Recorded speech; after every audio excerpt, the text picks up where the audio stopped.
करें। तो पहला क्वेश्चन नंबर 1 में क्या है कि घनमूल ज्ञात करना है, वो भी अभाज्य गुणनखंड विधि से। तो फर्स्ट क्वेश्चन 1 नंबर का ए नंबर कितना है, तो 512 का हमें अभाज्य गुणनखंड विधि से घनमूल ज्ञात करना है।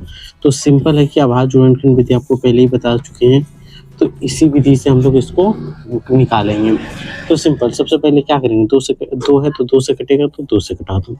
या तो हमें पता है कि ये 8 का घनमूल 8 का घन है, तो ये भी हो सकता है, लेकिन हम लोग यहाँ पे कटाएंगे। 2 दूना 4, 5 दूना 10, 6 दूना 12, 256। फिर से 2 से कटाएंगे तो 12 दूना 24 और फिर 8 दूना 16। फिर यहाँ 2 से कटेगा, 6 दूना 12, 8 है तो 4 दूना 8। फिर यहाँ 2 से इसको कटाएंगे तो 32 बार में। फिर इसको 2 से कटाएंगे तो 16 बार में।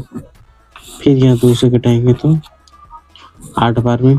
फिर 2 से कटाओ तो 4 बार में। फिर 2 से कटाओ 2 बार में। तो सिंपल हमारे पास क्या आया, तो यहाँ पे हम लोग जो भी जिससे कटाएं उसको सबको हम लोग गुना में लिखते तो लिखते। पहले यहाँ 3 है, 3 बार 2 है तो यहाँ 3 बार 2 लिख दो, ठीक है। फिर यहाँ पे क्या है, 3 बार 2 है, फिर 3 बार 2 लिख दो, कोई दिक्कत। अब फिर गिन लो, फिर 3 बार 2 है तो फिर 3 बार 2 गुना में लिख दो, ठीक है। अब यहाँ पे देखो कि ये घनमूल में क्या बताया, 3 का जोड़ा लगाना है, तो ये 3 जोड़ा से 1 2 को निकाल लो, गुना लिख दो। इन 3 में से 1 2 को निकाल कर गुना कर दो। फिर इन तीनों में से 1 2 को निकाल कर गुना कर दो। 2 दूना 4, 4 दूना 8, तो इसका फाइनल आंसर क्या आएगा, 8। तो ऐसे ही घनमूल निकाला जाता है। अगर ये समझ में आए तो लाइक और सब्सक्राइब जरूर करना है, ठीक है।